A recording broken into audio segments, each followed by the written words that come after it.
This video was made possible by CuriosityStream. When you sign up at curiositystream.com/RealLifeLore, you'll also get access to Nebula, the streaming video platform that RealLifeLore is a part of. Pandemics and diseases have been a constant companion of humanity for thousands of years, and although they happen relatively rarely, they can be tremendously destructive.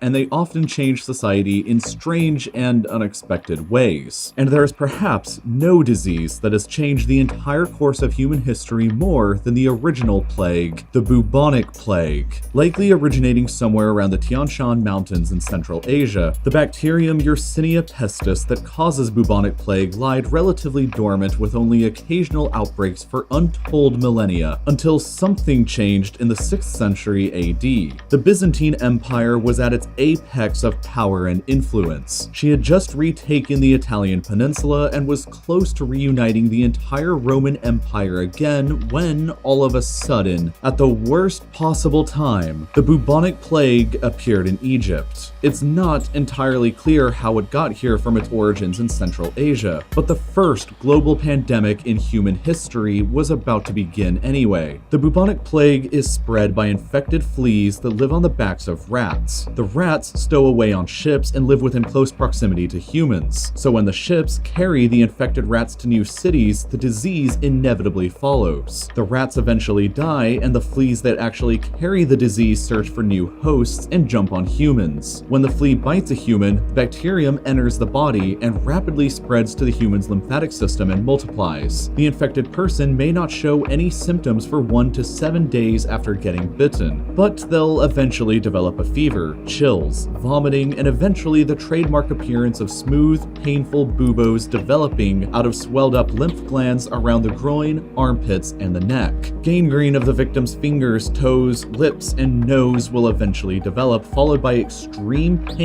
caused by the decomposition of living skin while the victim is still alive. Without proper medical treatment, the fatality rate is between 30% and 90% of victims who become infected. And even with proper modern antibiotic care, the fatality rate still remains around 10% today. Obviously, the people in 6th century Europe and the Middle East had no access to antibiotics, and they didn't even know that the rats and fleas were the cause of the pandemic. So the bubonic plague exploded when ships carrying grain and infected rats left Egypt for Constantinople, the biggest city in the world at the time. The disease spread and would go on to wipe out 40% of the city's population, infecting even the emperor himself. And as the epicenter of the Byzantine Empire, the plague spread out on ships leaving for ports across the Mediterranean and spread like wildfire. 25% of all the humans living in the Eastern Mediterranean region died within just a few years, and tens of millions died across the empire and Eurasia. The millions of deaths caused economic mayhem across the empire, who had just taken out massive loans to fight the wars of reconquest in Italy and the Western Mediterranean. With millions of less people to work on farms and pay their taxes, the empire could no longer afford to pay for future campaigns or even to garrison the new reconquests. And therefore, the empire entered into a long state of decline from which she would never recover. The vast depopulation and economic mayhem left the Byzantine Empire crippled and overextended, which allowed the Lombards the opportunity to quickly and easily take over northern Italy, while also providing a once-in-a-lifetime opportunity for the Arabs and Islam to surge over the rest of the empire and take most of it over just a couple generations later. The first global pandemic would ultimately cause the deaths of around 50 million people, or 13% of all the humans in the world alive at the time, and led to the final destruction once and for all of the Roman Empire, while making room for new empires and religions to rise up in the chaos. The plague would finally quiet down again and remained relatively dormant after the mid-8th century, until several hundred years later when it would explode onto the world scene once again with even more fury and death than it had ever done before. In 1347, the bubonic plague plague re-emerged on the world scene in Crimea. The Republic of Genoa in Italy had a trading outpost at the time in Crimea called Kaffa, which was being besieged by the Mongols. A few years previously, the plague had broken out in the Chinese province of Hubei around Wuhan, and had killed 80% of the province's population. It was carried across the Silk Road in the Mongol army's supply and logistics lines before infecting the army that was besieging Kaffa. After suffering from the plague for a while, the Mongol army camped outside got the idea to begin catapulting their infected corpses over the city walls in an early attempt at biological warfare. The residents of Kaffa began falling victim to the plague as well, and the Genoese merchants decided to just call it quits and escape on their ships back to Italy. Unknowingly to them, however, they had brought the infected rats and fleas with them on their ships, which were the seeds that would sow the worst pandemic ever in all of human history. After the rats got off the ships in Sicily and Genoa, the plague exploded all across Italy and quickly spread along trade routes across the entire Mediterranean and Europe. So between 1347 and 1351, the plague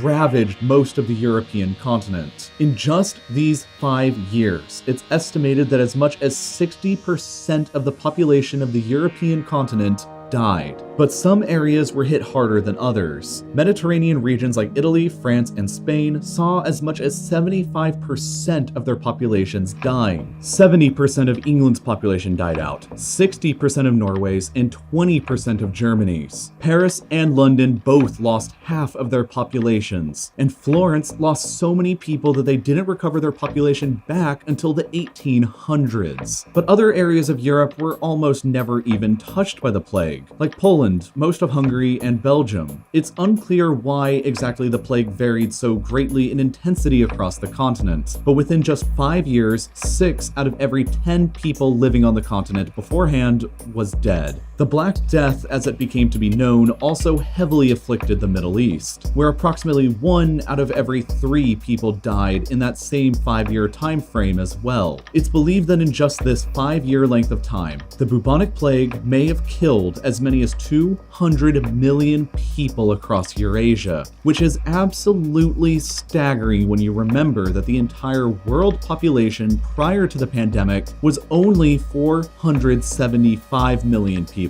That means that it's possible that around 42% of the entire human population of the world died within just a few years from a single disease. To put into perspective how absolutely earth-shattering and cataclysmic it was for the time, that would be exactly like if a disease wiped out 3.15 billion people today in just a few years. It would irrevocably change the world forever, just like the Black Death did in the 14th century and like the First Plague did in the 6th century. In this case, the Black Death wiped out most of the people living in Europe, which caused the demand for common people as laborers to skyrocket. The surviving peasants were in a much better position to demand higher wages and more freedom from the nobility, which the nobility had to accept as reality in order to keep society moving. Wages for surviving common people went up, the price of land plummeted, and peasants found new opportunities they never would have had beforehand. The Black Death had begun the destruction of serfdom and feudalism as institutions in Europe, and gave rise to the very beginnings of capitalism that would replace it. It would take Europe an entire 2 centuries to recover back to the population that she had prior to the eruption of the plague, and by that point in the 1550s, capitalism was well on its way to taking over the continent. The bubonic plague would periodically flare back up in various places across Europe and the Middle East for centuries afterwards, most notably in London in 1665 and Marseille in 1720, but none ever became a true pandemic again until the final and the most recent Third Great Plague pandemic of 1855 in China. This time around, the plague appeared in the Yunnan province of China and quickly spread across the Qing Empire to the British outpost of Hong Kong, where it was transmitted aboard ships to the British colonies in India, where it wreaked immense havoc.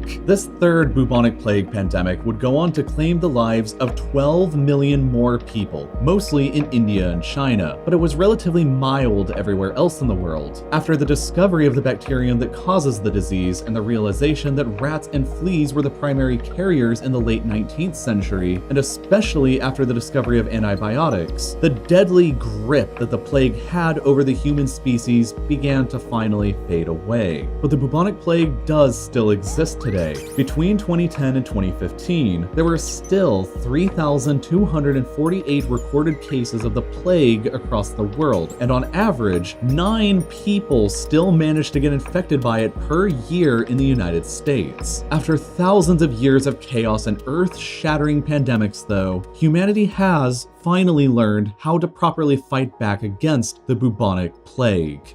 If you want to learn more about how diseases like this work on a biological level, or if you're curious for more information on the ongoing and evolving coronavirus pandemic, CuriosityStream has multiple fascinating short documentaries like this one, or this one that will tell you about how the coronavirus began in Wuhan, how it spread to the rest of the world, and how scientists across the planet are racing to discover a vaccine. There's plenty in each of them that will explain how the world got to this point in the coronavirus pandemic, and these are just a few of the thousands of top-quality non-fiction shows and documentaries that you can watch on CuriosityStream. Of course, the library that you get through a CuriosityStream subscription is now much larger thanks to their bundle deal with Nebula, the streaming video platform created by myself and loads of other educational creators. We made Nebula to be the home of our bigger and more ambitious projects, like my car review show Grand Test Auto with JT from Second Thought, where we drive and tell you what we think about some pretty cool cars. So to make sure you get to see that, along with all the other great original content being produced by creators like Wendover Productions or Real Engineering, sign up for the CuriosityStream Nebula bundled deal at curiositystream.com/RealLifeLore. It's super simple. Any subscription there comes with Nebula included, and at only $20 for an entire year, this is the best deal that exists in the streaming world.